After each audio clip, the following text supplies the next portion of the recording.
He wasn't speeding. He wasn't breaking the law. He was just driving home after another long day at work. But in a single moment, the flashing red and blue lights in his rear-view mirror would unravel everything. What started as a simple traffic stop quickly spiraled into humiliation, threats, and a shocking display of power because of the color of his skin. The officer thought he was dealing with just another black man he could intimidate, another target for suspicion. But he was wrong. This wasn't just any man. What the officer didn't know was that the person sitting behind the wheel was one of the highest-ranking officials in the police department itself, the head of internal affairs. And when the truth came out, nothing would ever be the same. This is the story of Michael Anderson, a story of power, prejudice, and the devastating reality of racism hidden in plain sight. And as you'll soon see, the truth isn't just about one man's experience, it's about an entire system that still struggles with justice today. Michael Anderson was 42 years old. A career law enforcement officer, respected by his peers, feared by corrupt cops, and trusted by those who believed in accountability. As the head of internal affairs, his job wasn't easy. He spent his days investigating misconduct within the very organization he had once dreamed of serving. But outside the uniform, Michael was just a man. A husband, a father of two, and someone who carried the quiet pride of having worked his way up from nothing. Growing up in a working-class black family in Atlanta, he had known what discrimination felt like long before he put on a badge. His father had warned him, his mother had prayed for him, and his own experiences had shaped him. But he had always believed that change was possible from the inside. On that warm Friday evening, Michael wasn't on duty. He wasn't carrying his badge. He was simply driving home after spending hours reviewing an investigation. His suit jacket was off, his tie loosened. The sun was dipping low, painting the horizon orange and gold. All he wanted was dinner with his family, laughter with his kids, and the comfort of home. But fate had other plans. As his car rolled down a quiet suburban road, a patrol vehicle appeared behind him. The flashing lights came suddenly, breaking the calm of the evening. Michael frowned, glancing at his speedometer. He hadn't been speeding. No signals missed. No laws broken. Still, he pulled over, his training and instincts reminding him that compliance was safest, especially as a black man in America. In that moment, Michael was no longer the head of internal affairs. He wasn't a respected officer or a man with decades of experience. He was just another black man in a car, about to be judged by someone who didn't know his name or his story. And as the footsteps of the officer drew closer, heavy and deliberate against the gravel, Michael had no idea just how far this encounter would go or how much it would expose. The officer approached with the kind of swagger Michael had seen countless times before in disciplinary cases. Hand resting on his holstered weapon, eyes narrowed with suspicion, posture radiating authority mixed with hostility. "License and registration," the officer barked. His tone clipped and cold. Michael nodded calmly, reaching slowly toward the glove compartment, narrating his movements, something every black parent teaches their children to do. "I'm reaching for my registration now," he said evenly, his voice steady despite the tension curling in his stomach. But the officer wasn't listening. His eyes darted over Michael's face, his skin, his clothes. "Why are you in this neighborhood?" he asked sharply. "This isn't your area." Michael felt the sting immediately. Not his area. The words weren't about geography, they were about belonging, about race. "I live 10 minutes from here," Michael replied, keeping his tone respectful. He handed over his license, his registration neatly folded. But the officer barely glanced at the documents before stepping back, one hand still on his weapon. "I'm going to need you to step out of the vehicle," the officer demanded. Michael hesitated. He knew his rights. He knew this was an unlawful stop. But he also knew how quickly situations like this could escalate. Slowly, he opened the door and stepped out, the gravel crunching under his polished shoes. The officer circled him like a predator, eyes scanning his suit pants, his loosened tie, his gold wedding band.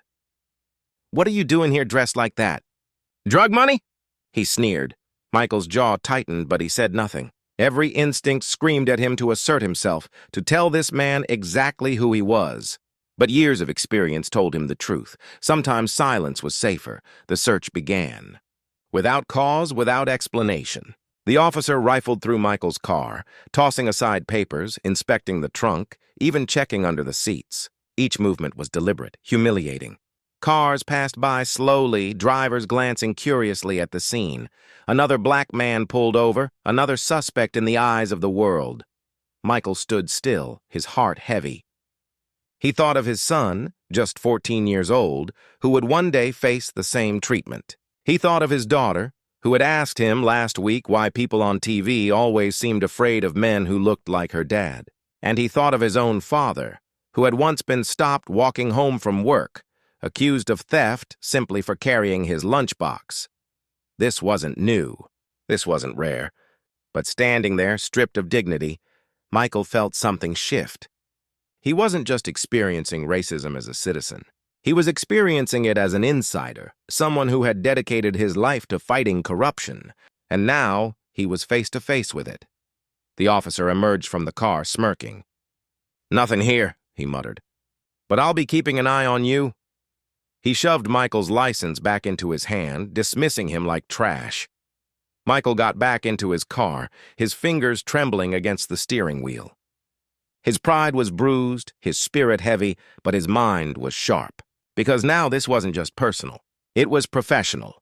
And what the officer didn't realize was that his actions had just set in motion a chain of events that would shake the department to its core.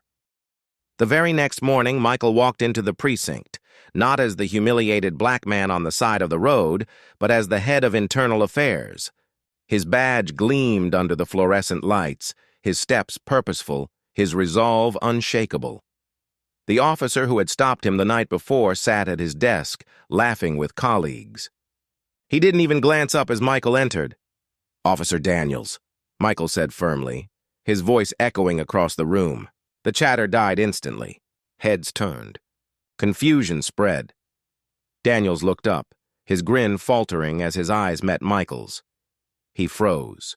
Recognition flickered. The color drained from his face.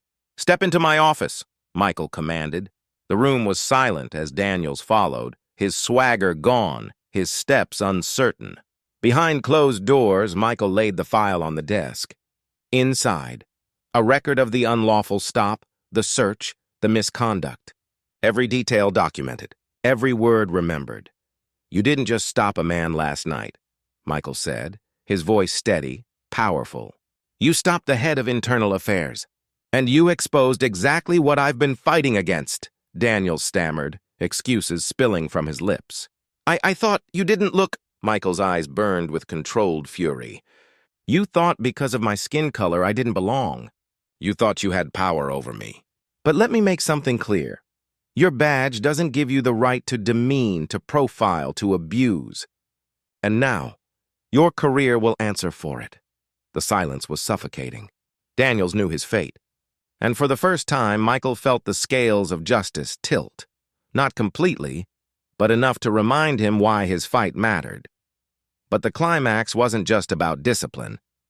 It was about revelation, about the moment when racism, arrogance, and unchecked power collided with truth. And in that collision, the mask came off, not just for Daniels, but for the entire system watching. The weeks that followed were a whirlwind. Daniels was suspended pending investigation.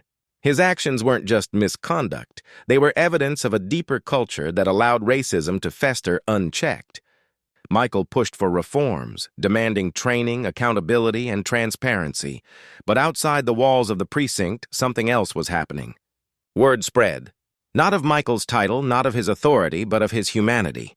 Community leaders invited him to speak. Families reached out with stories of their own encounters, their own humiliations, their own scars. And slowly, a movement began to grow around his experience. Michael returned home one evening, exhausted but hopeful. His son looked up from the dinner table, eyes wide with pride.